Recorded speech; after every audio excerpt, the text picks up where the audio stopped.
Meaning, nature and objective of human resource management. So introduction is everything is related to people. अगर आप अपनी life में देखें कि कोई भी चीज़ है तो वो हर चीज़ क्या होती है, वो एक पीपल से रिलेटेड होती है. जो भी चीज़, चाहे वो प्रोडक्ट हो, सर्विसेज हो, जो भी है, वो हर चीज़ पीपल के लिए बनाई जाती है, पीपल के थ्रू ही होती है. सो सब कुछ पीपल से रिलेटेड होता है. सक्सेस ऑफ ऑर्गेनाइजेशन, अब हम वो क्या था, वो तो हम रियल लाइफ की बात कर रहे थे कि हमारी नेचुरल लाइफ में क्या होता है, लेकिन एक ऑर्गेनाइजेशन के व्यूज पॉइंट से अगर हम देखें तो ऑर्गेनाइजेशन की रिसोर्सेज क्या होते हैं, man, machine, money and material. अब मशीन, मनी एंड मटेरियल क्या है, वो पैसिव रिसोर्सेज हैं, और मैन क्या है, एक एक्टिव रिसोर्सेज है.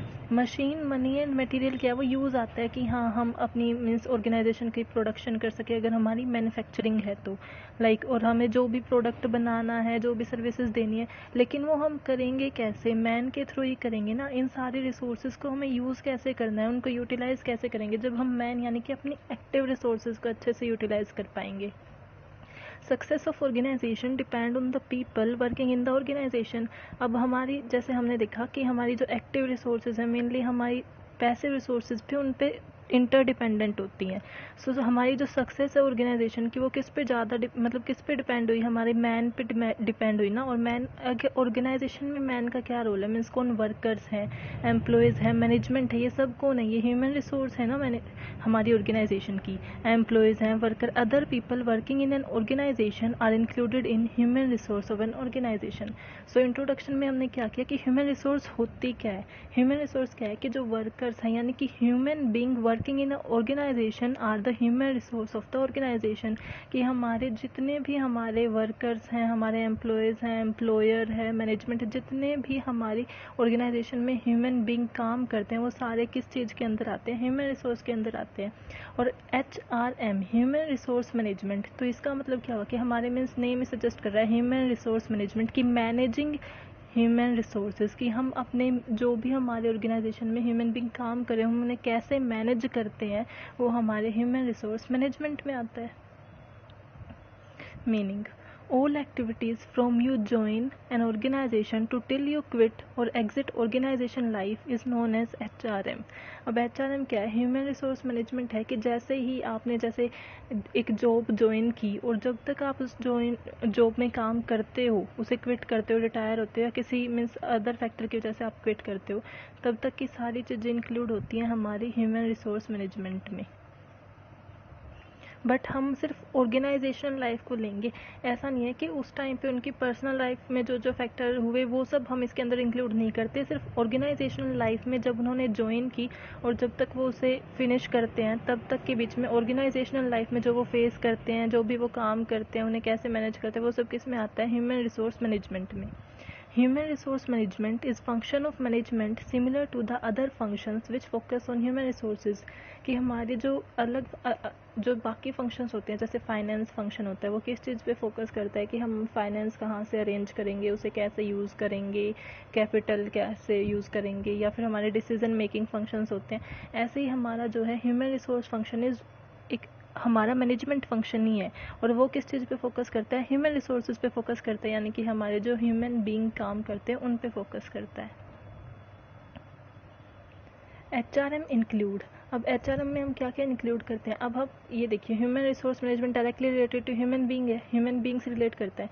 तो एक ऑर्गेनाइजेशन में ह्यूमन बीइंग आते कैसे हैं कि हम उन्हें क्या करते हैं, पहले उन्हें रिक्रूट करते हैं ना, जॉब में लाते हैं.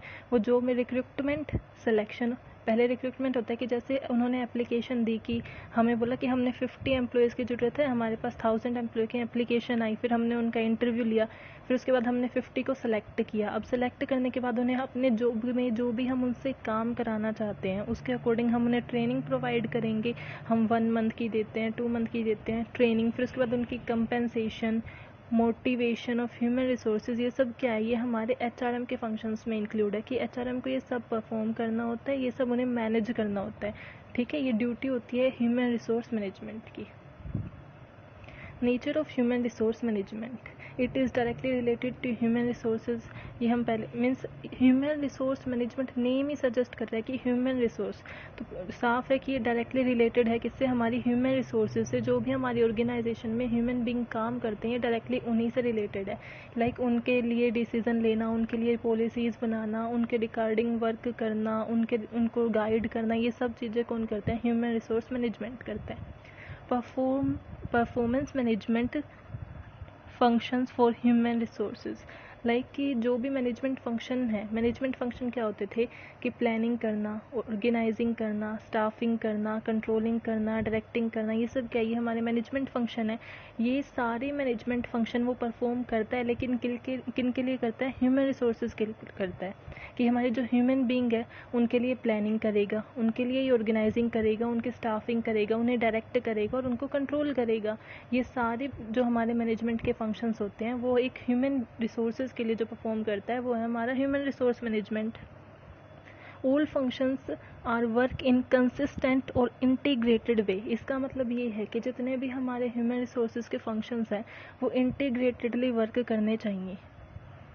जैसे हमने रिक्रूटमेंट कर ली, हमने रिक्रूटमेंट में कुछ और दे दिया कि हमें इस टाइप के एम्प्लॉयज़ चाहिए, हम सिलेक्शन किसी और टाइप के एम्प्लॉयज़ की कर रहे हैं, ट्रेनिंग उन्हें किसी और टाइप के वर्क की करा रहे हैं, तो वो क्या हुआ, वो मीन्स उससे हमारे क्या हो जाएगा, कंसिस्टेंसी तो रहेगी ही नहीं कि जैसे एम्प्लॉयज़ हमें चाहिए थे फिर हमें वैसे तो मिलेंगे ही नहीं, वो जो हमारी ऑर्गेनाइजेशन के रिजल्ट पे भी अफेक्ट करेंगे।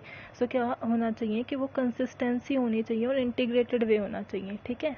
कंट्रीब्यूट इन ऑर्गेनाइजेशन इफेक्टिवनेस, की ह्यूमन रिसोर्स मैनेजमेंट जो है वो हमारी ऑर्गेनाइजेशन इफेक्टिवनेस को इंक्रीज़ करे, उसके अंदर कंट्रीब्यूट करे, ये उसका ऑब्जेक्टिव रहना चाहिए।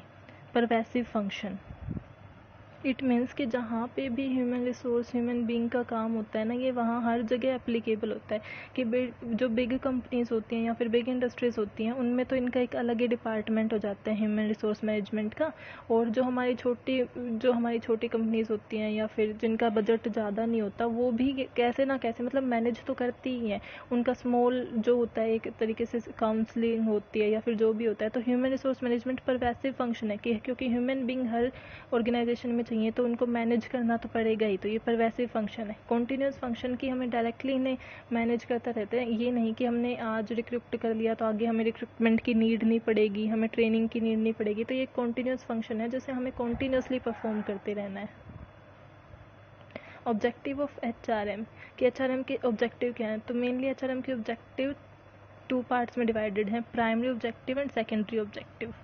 तो ये सबसे सिग्निफिकेंट ऑब्जेक्टिव है प्राइमरी ऑब्जेक्टिव, और वो ऑब्जेक्टिव क्या है कि वो इंश्योर करें कि कम्पिटेंट और विलिंग वर्क फोर्स अवेलेबल करा पाए ऑर्गेनाइजेशन को।